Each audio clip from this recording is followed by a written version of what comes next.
Halo Mina, jumpa lagi bersama Digi Channel. Kali ini Digi akan melanjutkan bahasan alur cerita anime Mob Psycho 100 season ketiga bagian kedua. Seperti biasa, Digi ingatkan kalau konten ini adalah konten full spoiler. Jadi buat kalian yang gak suka spoiler, silahkan skip dan tonton langsung animenya. Bantu kami untuk terus berkembang dengan subscribe, komen, dan like video ini. Tentunya agar kami semakin semangat untuk menghadirkan konten-konten terbaik buat kalian. Oke, langsung saja. Persiapkan diri kalian and enjoy.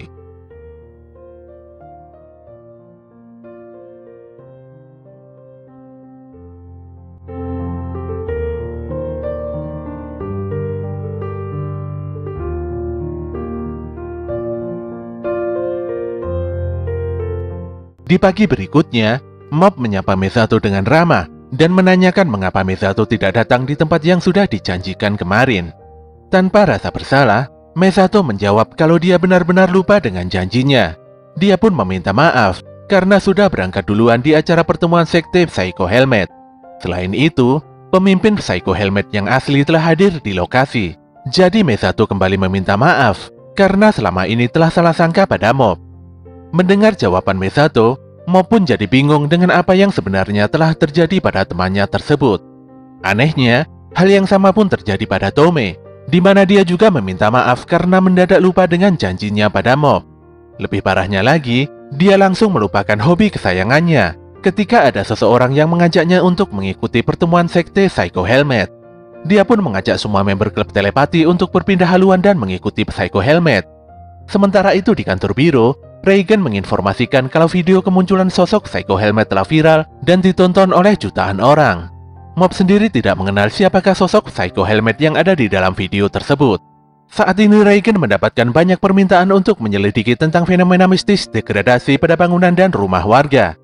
Dia telah turun ke lapangan dan menemukan fakta kalau akar tanaman adalah biang keladinya. Akar tanaman ini menembus beton di seluruh kota dan menyerap semua nutrisi di dalamnya hingga menyebabkan retakan serius. Reigen pun menyimpulkan kalau sumber utamanya adalah pohon brokoli yang tumbuh subur di tengah kota. Dia pun meminta bantuan Mob untuk menghancurkan pohon besar tersebut yang saat ini dianggap bak dewa oleh para masyarakat. Di sisi lain, masyarakat nampak menggunakan pohon dewa untuk membuat bahan makanan alternatif. Mulai dari permen, minuman, es krim hingga kue kering bisa dibuat dengan bahan dasar pohon dewa. Si Teru pun menemukan fakta kalau makanan hasil dari ekstrak pohon dewa memiliki kekuatan untuk mencuci otak dan mengontrol perasaan. Dia pun geram dan langsung melesat pergi menuju lokasi pohon dewa. Sesampainya di lokasi, Teru pun langsung menyerang pohon tersebut. Namun dia sangat terkejut karena pohon ini memiliki barrier dan menariknya masuk ke dalam. Disinilah Teru bertemu dengan Psycho Helmet yang mengaku-ngaku sebagai dewa. Dia benar-benar marah dan menghajar Psycho Helmet karena berusaha mencuci otaknya untuk yang kedua kalinya. Psycho Helmet pun dibuat tidak berdaya dan hancur berkeping-keping di tangan Teru. Namun si Teru mulai kewalahan karena Psycho Helmet mulai serius menunjukkan kekuatan aslinya. Teru pun sadar kalau sosok Psycho Helmet yang sebenarnya adalah si Ekubo. Dia lantas mengeluarkan segenap kekuatannya untuk menghancurkan Ekubo yang sudah tidak tahu diri. Di sisi lain, Reigen menunjukkan rencana pembasmian pohon brokoli pada Mob. Mereka pun mengajak Ritsu untuk membantu proses pembasmian karena Serizawa sedang ada kesibukan. Namun Ritsu malah mengajak Reigen dan Mob ke balai kota, di mana di sana banyak sekali member Psycho Helmet. Ternyata si Ritsu telah menjadi member Psycho Helmet setelah memakan permen pohon dewa. Tanpa pikir panjang, Reigen dan Mob pun kabur tunggang langgang meninggalkan Ritsu. Namun kabur kemanapun nampaknya percuma saja. Faktanya, semua orang di kota ini telah terhipnotis dan terus mengawasi gerak-gerik mereka berdua. Saat berjalan di pinggiran kota, Reigen tiba-tiba mengutarakan isi hatinya tentang sekte Psycho Helmet. Agaknya si Reigen lebih membela Psycho Helmet dan menganggap sosok tersebut bukanlah orang jahat. Anehnya dia juga berubah pikiran dan mengurungkan niat awalnya untuk membasmi pohon brokoli dewa. Dia pun lantas mengajak Mob pulang untuk beristirahat di rumah. Disinilah Mob mulai sadar kalau gurunya ini sedang memutarbalikkan fakta dengan menunjukkan sisi pemikirannya yang sedikit rasional. Dengan serius, Mob menilai kalau Reigen telah menjadi bagian dari sekte Psycho Helmet. Tapi Reigen langsung menepis tuduhan tersebut dan memastikan kalau dirinya tidak sedang dipengaruhi. Dan kali ini Mob benar-benar sadar kalau Reigen telah menjadi bagian dari Psycho Helmet seperti teman-temannya yang lain. Dia pun langsung meninggalkan Reigen sendiri dan pergi mendatangi pohon dewa. Di lokasi pohon dewa, semua orang sadar kalau Mob adalah sosok Psycho Helmet yang pertama. Suasana pun begitu ramai, dan Mob berjalan dengan mantap untuk menemui si Psycho Helmet. Baru saja sampai di bagian bawah pohon, sosok Psycho Helmet langsung berkomunikasi dengan Mob. Sosok yang mengaku sebagai pemimpin sekte ini mengungkapkan kalau semua masyarakat telah menganggap Mob sebagai pendiri Psycho Helmet terdahulu. Namun si Mob sama sekali tidak tertarik dengan semua pujian para masyarakat tersebut. Saat ini yang diinginkan Mob hanyalah bisa berbicara empat mata dengan Psycho Helmet. Dia pun terus berjalan dan memasuki pohon dewa, sambil terus berkomunikasi dengan Psycho Helmet yang sangat percaya diri dan menganggap dirinya adalah dewa. Psycho Helmet akan mengarang sebuah cerita bohong, di mana dia adalah reinkarnasi dari dewa tertinggi. Dia juga sama sekali tidak peduli dengan apa yang akan terjadi setelahnya. Maupun sampai di sebuah area lapang dan menemukan si Teru yang tidak berdaya karena terkekang. Dia pun langsung emosi dan menanyakan pada Psycho Helmet apa yang sebenarnya telah terjadi pada Reigen dan teman-temannya. Selain itu, Mob juga telah mengetahui kalau sosok Psycho Helmet adalah si Ekubo. Di sini Ekubo sekali lagi merayu dan mengajak Mob untuk bergabung dengan sektenya. Tentu saja Mob menolak tawaran tersebut dengan begitu tegas. Ekubo pun sudah menduga kalau Mob akan menolak tawarannya. Tapi mau bagaimanapun juga, semua orang di kota ini termasuk keluarga dan teman Mob telah memilih sekte Psycho Helmet sebagai kepercayaannya. Sepertinya hanya tinggal Mob saja, satu-satunya orang yang belum memasuki Psycho Helmet. Mendengar penjelasan ini membuat Mob begitu kesal. Apalagi Ekubo telah melakukan tindakan gila dengan mencuci otak semua orang. Untuk itulah Mob menegaskan agar Ekubo segera tobat dan menyadarkan semua orang. Ekubo pun menjelaskan tentang bagaimana tahapan pencucian otak pada warga, di mana tahap pertama adalah menyentuh pohon dewa atau memasukkan bagian dari pohon tersebut melalui mulut. Tahap kedua adalah melalui gelombang kesadaran yang telah dibentuk. Sepertinya Reigen terkena serangan tahap kedua dan tenggelam dalam suasana di sekitarnya. Dan tahap yang terakhir, sekte Psycho Helmet akan menyebar ke seluruh Jepang dan setelahnya akan menguasai dunia.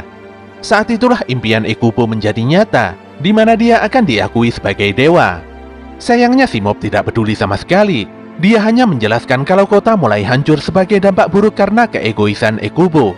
Mob pun lantas membebaskan Teru dengan kekuatan psikisnya. Ketika dia mulai kehilangan kesabaran, si Teru malah datang dan menasehatinya.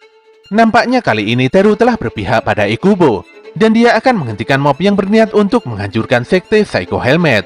Bila dia dikalahkan, maka Reigen dan semua penduduk kota akan melakukan perlawanan pada Mob. Mob pun semakin emosi, karena Ekubo telah membuat Teru bertindak di luar batas. Dia pun menebas Ekubo hingga tubuh palsunya tercerai-berai.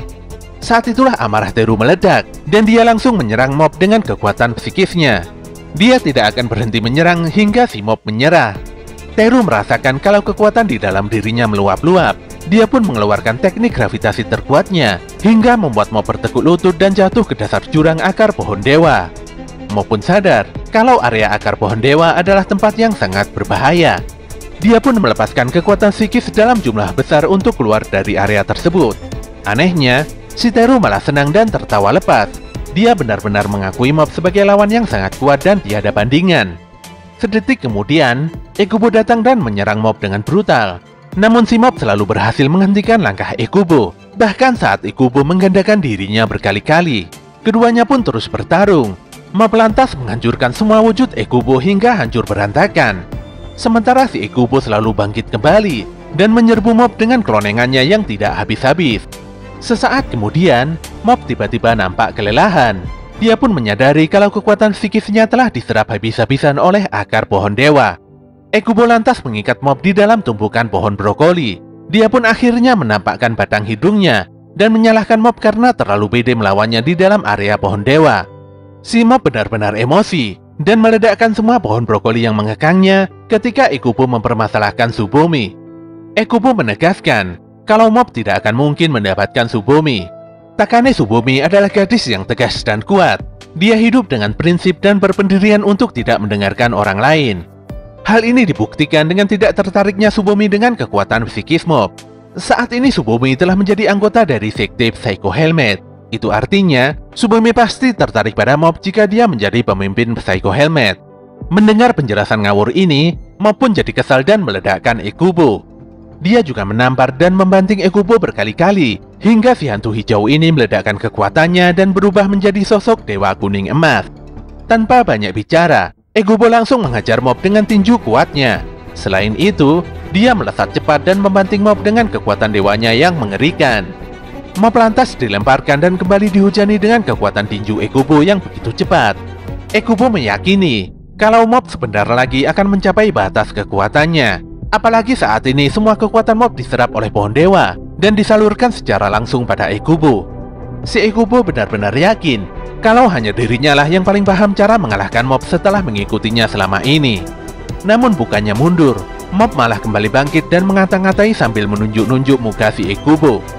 Menurutnya, Ekubo tidak perlu menahan diri untuk melepaskan kekuatannya. Kekuatan tindakan dan semua kata-kata Ekubo penuh dengan kepalsuan. Menurut Mob, Ekubo yang asli tidak akan pernah melakukan tindakan buruk seperti ini. Ekubo pun langsung marah, dan dia kembali meledakkan kekuatannya setelah mendengarkan ceramah singkat Mob. Dia sangat tidak terima, karena Mob sama sekali tidak mau mengakui keberadaannya. Saat itu dia melepaskan serangan terkuatnya, yaitu laser beam dewa. Serangan ini memusatkan semua kekuatan psikis Ekubo pada mulutnya. Mob sendiri langsung terpental ketika laser beam telak mengenai tubuhnya. Si Ekubo malah kaget sendiri karena terlalu emosi dan tidak perhitungan dalam melepaskan kekuatannya.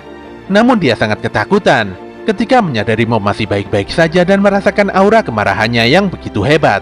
Dia pun berniat untuk segera menghabisi Mob sebelum si Mob sendiri yang akan menghabisinya duluan. Dengan serius, Ekubo kembali mengeluarkan segenap kekuatan maksimalnya dan langsung melepaskannya pada Mob. Pukulan keras Ekubo menabrak barier pelindung Mob hingga menghancurkan seragam sekolahnya. Disitulah Ekubo langsung terdiam dan ngata-ngatai baju Mob yang sangat norak. Mob pun sangat terkejut dengan pernyataan Ekubo, padahal saat itu emosinya telah mencapai 100%.